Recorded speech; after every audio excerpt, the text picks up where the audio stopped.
Good morning to all my students. आज हम आपको क्लास 8 हिंदी फर्स्ट चैप्टर 6 बूढ़ी काकी नामक चैप्टर के बारे में बताएंगे। इस चैप्टर की रीडिंग आप स्वयं करेंगे।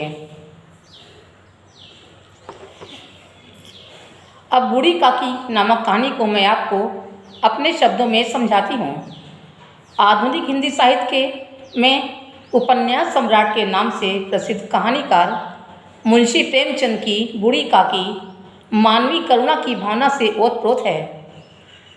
इसमें लेखक ने परिवार की उस समस्या को उठाया है जहां वृद्धजनों से उसकी जायदाद लेने के बाद उसकी उपेक्षा होने लगती है।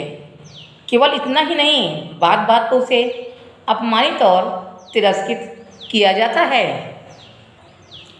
उसे भरपेट भोजन नहीं दिया जाता।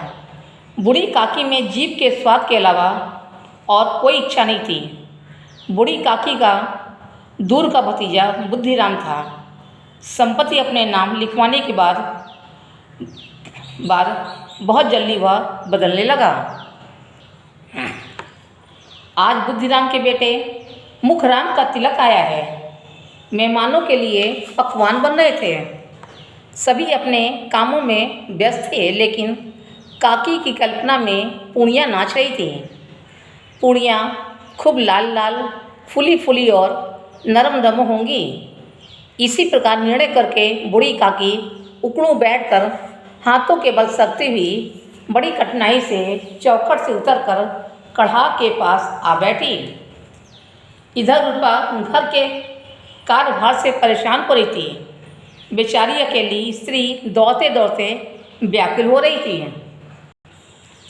झुंझलाती थी, कुड़ती थी, परंतु क्रोध प्रकट करने का अवसर न पाती थी। इस अवस्था में जब उसने काकी को कढ़ा के पास बैठे देखा तो जल गई। क्रोध रोक न सकी। वह बूढ़ी काकी पर झपटी और दोनों हाथों से झपट कर बोली, ऐसे पेट में आग लगे? पेट है या भाड़? कोठरी में बैठते हुए क्या तेरा दम घुटता है? गांव देखेगा तो कहेगा बूढ़ी भर पेट खाने को नहीं पाती। बूढ़ी काकी ने सिर उठाया और चुपचाप रेंगती हुई अपनी कोठरी में चली गई। भोजन तैयार हो गया। मेहमान खाने लगे। स्त्रियों ने जेवनार गीत गाना आरंभ किया। कोठरी में बैठी काकी को अब एक एक पल एक एक युग के समान लग रहा था। वह सोच रही थी कि सभी लोग खाना खा पी चुके होंगे, कोई मुझे बुलाने नहीं आया। उसके मन में स्वादिष्ट भोजन तरह तरह के विचार आने लगे। वह हाथों के बल सरकती हुई आंगन में आ गई। मेहमान मंडली अभी बैठी हुई थी। इतने में बूढ़ी काकी रेंगती हुई उनके बीच आ गई। कई आदमी चौंक कर कहने लगे, यह बुढ़िया कौन है? कहाँ से आ रही है? पंडित बुद्धिराम ने क्रोध से काकी के दोनों हाथ पकड़े और उसे घसीटते हुए कोठरी में पटक दिया। मेहमान भोजन कर चुके थे। बूढ़ी काकी को किसी ने भोजन नहीं पूछा। अकेली लाडली उनके लिए कुड़ रही थी। लाडली को काकी से अत्यंत प्रेम था। वह काकी के पास जाना चाहती थी, परंतु माता के भय से न जाती थी। उसने अपने हिस्से की कुड़ियों की पिटारी में बंद कर रखी थी। रात के 11 बजे जब सब सो गए थे, उस समय वह डरती हुई उठी और उसने पिटारी उठाई और बूढ़ी काकी की कोठरी की ओर चली गई। भूख से बूढ़ी काकी के पेट में आग जल रही थी। वह सोच रही थी कि सभी लोग खा पी कर सो गए होंगे, किसी ने मेरी सुध नहीं ली। मैं जो अंधी अपाई ठहरी। सभी लोगों को भोजन खिलाया, परंतु मुझे किसी ने पूछा तक नहीं। यह सोचकर वह निराश मन से लेट गई।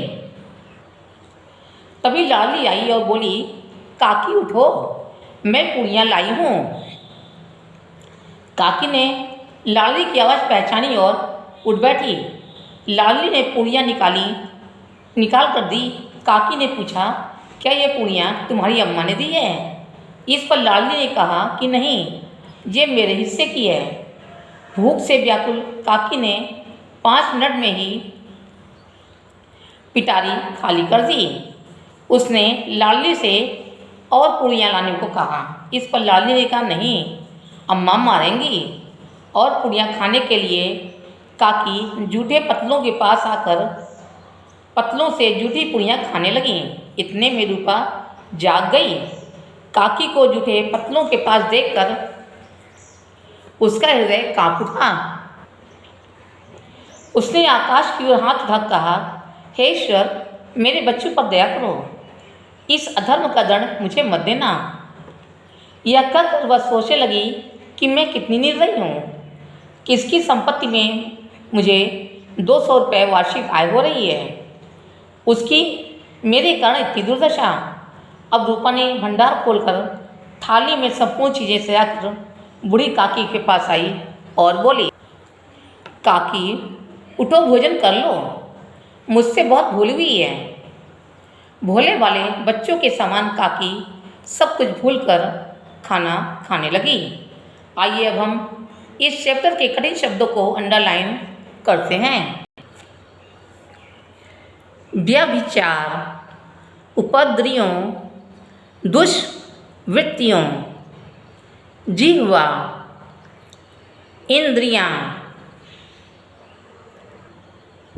बुद्धिराम, स्वार्थानुकूलता, क्षुधावर्धक, उद्विग्न,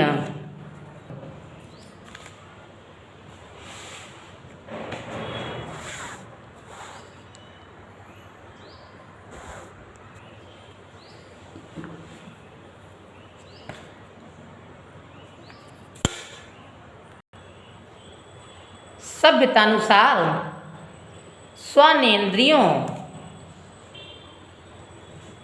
मूर्छित, दुर्गति,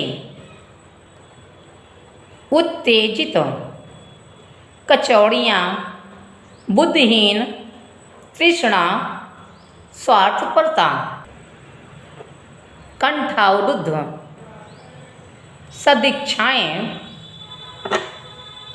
इस चैप्टर का शब्दार्थ आप लोग अपनी नोटबुक में लिखेंगे। आइए अब हम अभ्यास का करते हैं। का सही विकल्प के सामने सही लगाइए। पहला, बूढ़ी काकी में डैश के सिवाय और कोई चेष्टा न थी, जीवा स्वाद। दूसरा, बूढ़ी काकी के भतीजे का नाम डैश था, बुद्धिराम। तीसरा,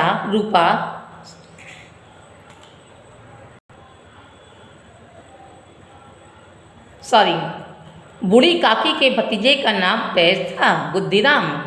तीसरा, रूपा स्वभाव से तेज थी परंतु डैश से डरती थी, ईश्वर। चौथा, बूढ़ी काकी की कल्पना में डैश की तस्वीर नाचने लगी, पूड़ियों। पांचवा, डैश को काकी से अत्यंत प्रेम था, लाली। खा, उपयुक्त शब्द चुनकर रिक्त स्थान भरिए। पहला, आज बुद्धिराम के बड़े लड़के डैश तिलक आया है, मुखराम। दूसरा, घी की रुचिकर सुवास बड़ी धैर्य डैश प्रतीत हो रही थी, परीक्षक। तीसरा, डैश में पतले पड़ गई, मेहमान खाने लगे, आंगन। चौथा, डैश रुपी वाटिका लू के झोंकों से नष्ट विनष्ट हो गई, आशा। पांचवा, डैश पूड़ियों पर टूट पड़ी, काकी। गा, सही कथन के सामने सही तथा गलत के सामने गलत लगाइए। पहला, बूढ़ी काकी को कोठी से बाहर जाने की अपनी जल्दीबाजी पर दुख था, ये सही है। दूसरा, रूपा के धुतकारने पर बूढ़ी काकी क्रोध से बड़बड़ाती रेंगती हुई अपनी कोठी में चली गई, ये गलत है। तीसरा, बुद्धिराम को कभी कभी अपने अत्याचार पर खेद होता था, ये सही है। चौथा, रूपा ने जब काकी को कुएं के पास बैठे देखा तो जल गई, ये गलत है। पांचवा, लाडली काकी को पूड़ियाँ न मिलने से झुंझला रही थी, ये सही है। इस चैप्टर के प्रस्तुता की फ़ोटो आपको होमवर्क में दे दी जाएगी। आज की कक्षा बस इतना ही। धन्यवाद।